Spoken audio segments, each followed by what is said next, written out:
Some people only understand your worth when you stop responding. Have you ever felt this?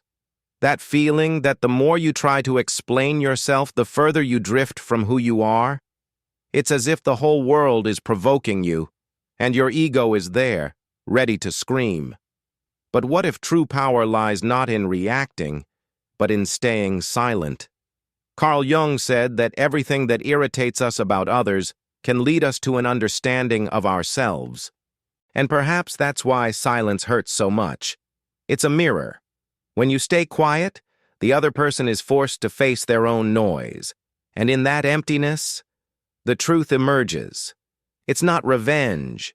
It's maturity. You no longer need to win arguments to prove you're right. You don't need to fight for justice when peace is worth more. You just need to relearn how to use silence as a philosophical weapon, an emotional shield, a path to healing. In this video, you'll discover how Stoic Disdain transforms your mind, disarms others' vanity, and strengthens your essence. Get ready to understand why staying silent is, often, the most revolutionary act you can perform. And if, by the end, you see yourself in this text, write in the comments, "I choose the silence that heals me." If this video touched you, taught you, or challenged you in some way, subscribe to the channel now, turn on notifications, and share it with someone who needs to understand that silence is also self-love. Stoic disdain is not arrogant. It is serene, firm, and full of meaning. It's the conscious choice not to fuel others' vanity. Marcus Aurelius didn't argue with fools. He let them talk to themselves. Silence, in this context, is the sheathed sword of the wise, always visible, but rarely used. Most people expect a response, a shout, a defense, a sentence that shows you care. But when what comes back is nothing, the impact is greater. Silence echoes. A shout fades, but silence lingers. It invites reflection, and for many that hurts. The other person's ego writhes in the face of your lack of reaction, because those who provoke, deep down, want control. They want access to your inner world. When you don't react, you lock the door to your soul, and the other is forced to confront their own emptiness. That is pure self-mastery. You owe nothing. Not explanations, not justifications, not drama. Stoic wisdom teaches that silence is also an act of strength. It's refusing to play the ego's game. It's the dignity of knowing that the truth doesn't need to be shouted. It stands on its own in silence. But the most beautiful thing is that this is just the beginning. Because there's something even deeper than staying silent. Something that happens within those who choose silence every day. And that's where Stoic disdain reveals its true power. Ignoring is not weakness. It's refinement. It's knowing that not every provocation deserves your time. Stoic philosophy treats disdain as silent armor. You observe, understand, and move on. Not out of contempt, but out of emotional intelligence. What doesn't add value doesn't deserve a voice. Shouting is easy. It's impulse, wounded pride demanding a stage. Ignoring is harsher because it denies the spectacle. It's letting the other's vanity flail in the wind. Silence hurts because it seems like you didn't notice. And that's exactly it. You saw, you understood, and chose not to engage. The other's ego unravels when it meets no opposition, because provoking is an attempt to assert oneself over someone else. And when that someone doesn't react, insecurity erupts. Silence reveals the pettiness of the attack. And the attacker, without an audience, becomes mere noise. Dignity lies in this noble act of withdrawing without making a sound, in not needing to shove reason in anyone's face, in knowing that your energy is worth more than proving a point. At this level, disdain is not arrogance. It's pure maturity, the choice to preserve your peace. And that choice changes everything, because ignoring today prepares your tomorrow. It takes power away from those who only wanted your weakness. But what if the next attack comes from within, from your own mind? That's when silence becomes more necessary than ever. There's noise within us, On one side, the ego with its inflamed voice, wanting to prove, retort, win. On the other, the soul, silent but steadfast, just wanting to breathe. Stoicism teaches us to listen to that second voice, the one that doesn't need to be heard to exist with strength. A shout is the ego's urgency. It wants to assert itself, to show it's in control, but silence. It's the courage to not fight battles that are worth nothing. It's the wisdom to know that some victories cost your peace, and that not every right is worth the exhaustion of being right. When you stay silent, even when you feel like exploding, something powerful happens. The other person gets frustrated. They expected confrontation, revenge, chaos, but you deliver calm. You deliver a stoic mind, and their ego, without fuel, implodes. Yours, on the other hand, matures. Not explaining anything, not justifying yourself, not playing the game. That's soul training. It's an exercise in internal trust, trusting that peace is worth more than any argument. You're not the world's judge, nor your own lawyer, just someone learning to live better. And when this training becomes a habit, something rare is born, emotional freedom. But freedom can be scary, because who are you without the ego to protect you? That answer is closer than you think, and silence will lead you to it. Losing an argument may seem like weakness to those who live by vanity, but for those who practice Stoicism, it's liberation. Stoic philosophy doesn't value the last word, but the last serene thought. Sometimes letting the other win is what saves you from your own fall, because an inflamed ego only loses to its own pride. Silence here is a surgical act. It's not the absence of a response. It's the most elegant response. While a shout ends in conflict, silence ends in authority. It's what reveals those who've healed from the addiction to being right, and that scares people more than any argument. The other's ego crumbles when you choose silence, because deep down they expected war. But you offered peace, and peace, for those who live in conflict, is unbearable. Your self-control becomes a mirror to their weakness, and silent disdain becomes a lesson in maturity. There's no dignity in losing yourself internally just to win externally. Winning an argument and losing peace is a disguised defeat. The true master is the one who lets the argument die without needing to kill anyone with words. They simply withdraw, in silence. But the most curious thing is that losing arguments makes you lighter. And in that lightness, you start to see the world differently. Because the real battlefield isn't in the other person, it's in you. And perhaps the next step is to silence the internal argument that drains you. Stoic disdain has a curious side effect. It reveals. When you choose not to respond, when you opt for silence instead of an automatic reaction, the veils start to fall. The truth often hides in the noise, but in silence, it's exposed, and the world shows who the real ones are. A shout masks intentions. Silence lays them bare. Because those who are only with you while you explain, justify, and defend aren't with you. They're with your performance. When you stop feeding the theater, the characters leave the stage, and the show ends. Those who no longer get your response start to show their true essence. Some drift away, others try to manipulate, and a few, the rare ones, stay. Because they like you even in silence. Their ego might crave provocation, but your silence is a filter. It separates. It cleans. There's an almost sacred dignity in observing the world without needing to explain yourself. When you stay silent, you know yourself better, and you know others too. The absence of reaction becomes your clearest lens. Silence as strength, as clarity, as truth that needs no caption.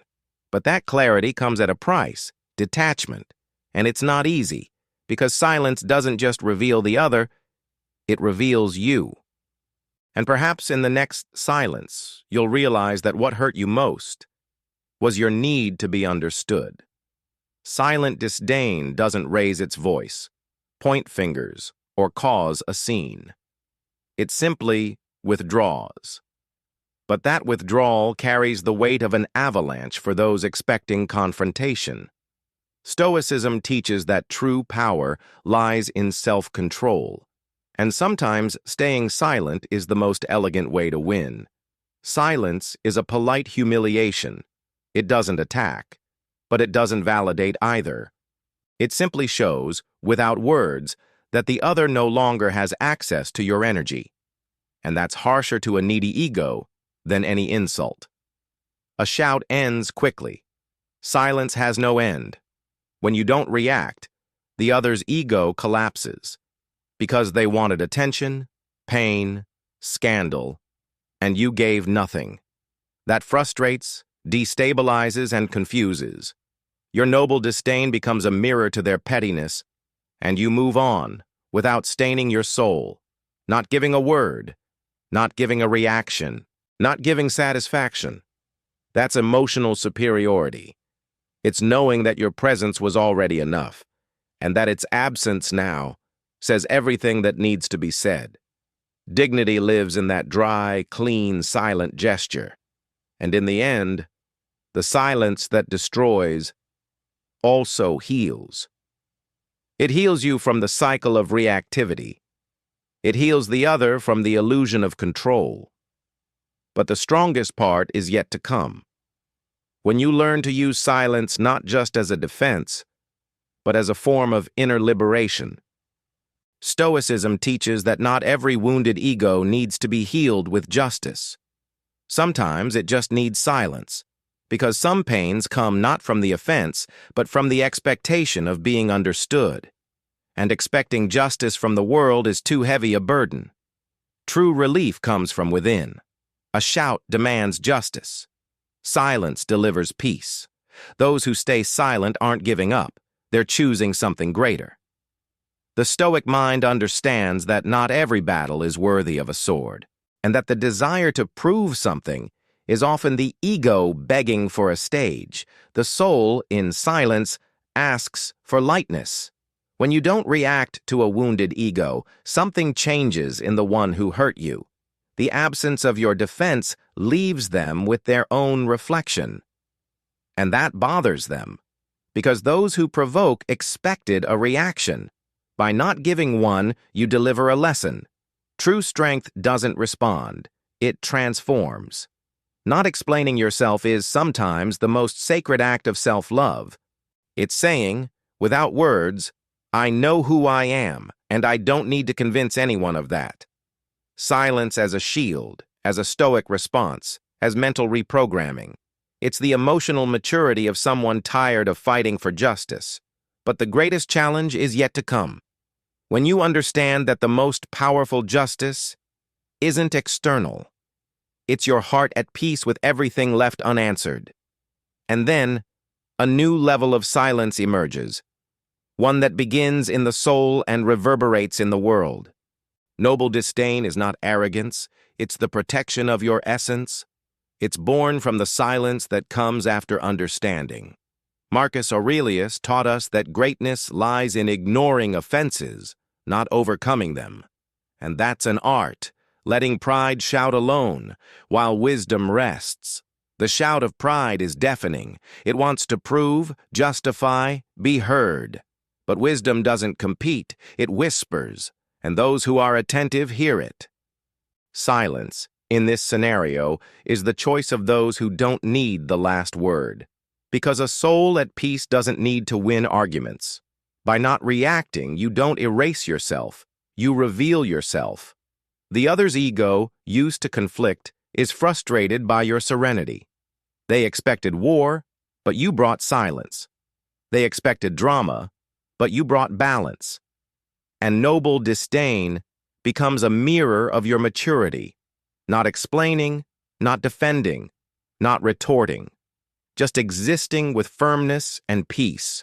That's self-mastery. It's not letting provocation taint your inner state. Stoic wisdom whispers, you don't need to prove anything. You just need to move forward with dignity.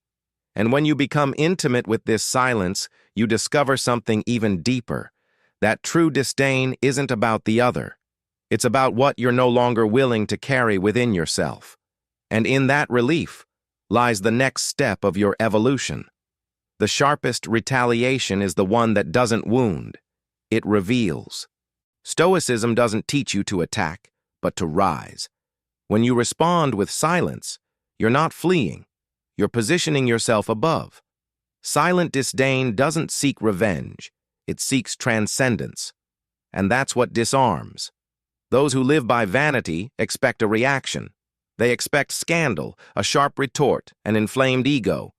But when you choose silence, you offer a clear mirror, and in it, the other sees their own excess. Silence shows what a shout can't reveal, the lack of need to retaliate. The other's ego starts to writhe. After all, without an audience, the theater loses meaning. The absence of your pain weakens the game, and in that empty space, vanity is exposed. Because Stoicism has this power. It breaks without touching, reveals without accusing, teaches without saying, not justifying, not confronting, not dramatizing, just existing with firmness and composure. That's the retaliation that heals instead of wounds. The Stoic response doesn't need words, only presence. And that silent presence is what most unsettles those expecting chaos. But what's most surprising is what happens within you. Because by silencing the other's vanity, you begin to heal your own. And when that happens, silence stops being a strategy and becomes your nature. And that's where the Stoic finds their true peace. Not every silence is peace. Some are invisible battlefields where the real confrontation is internal. Stoicism understands this with mastery. Silencing isn't fleeing. It's resisting with elegance, and only the wise realize that sometimes the loudest noise comes from within. Shouting is easy, reacting is instinctive, but using silence as a weapon requires preparation, strategy, superior awareness. It's you against yourself, against the impulse to prove, against the urge to respond, and in that war, winning is staying silent. Because only the strong master their own voice. When the other realizes your silence isn't passivity, but a choice, they disarm. The provocation loses strength. Vanity finds no mirror. Silence becomes an emotional shield and a philosophical sword. And in that stoic posture, you lead without raising a hand. Not explaining anything is allowing yourself to be misunderstood without losing yourself. It's accepting that the truth doesn't need an audience. It's trusting that life reveals everything in time, and that, in the end, is the healing. Because while the world shouts, you listen. While everyone runs, you breathe. And in that silent breath, something new is born. A fortified state of mind, a stoic mind ready to walk without being hurt by invisible thorns. But before we conclude, there's still something left. Something that will only be revealed when we look into the silence that remains. Now that you understand the power of silence, the question remains. Will you keep explaining yourself to those who've already decided not to hear you, or will you choose noble disdain, which doesn't wound, but liberates? Silence is not absence. It's full presence. It's you telling the world, without a word, that your inner peace is no longer for sale. And that deep down is the true victory. Not winning arguments, but mastering yourself. So tell me, honestly, when was the last time you chose your peace over your pride? Write in the comments. From today on, my silence is my strength. If this video touched you, taught you, or challenged you in some way, subscribe to the channel now. Turn on notifications, and share it with someone who needs to understand that silence is also self-love.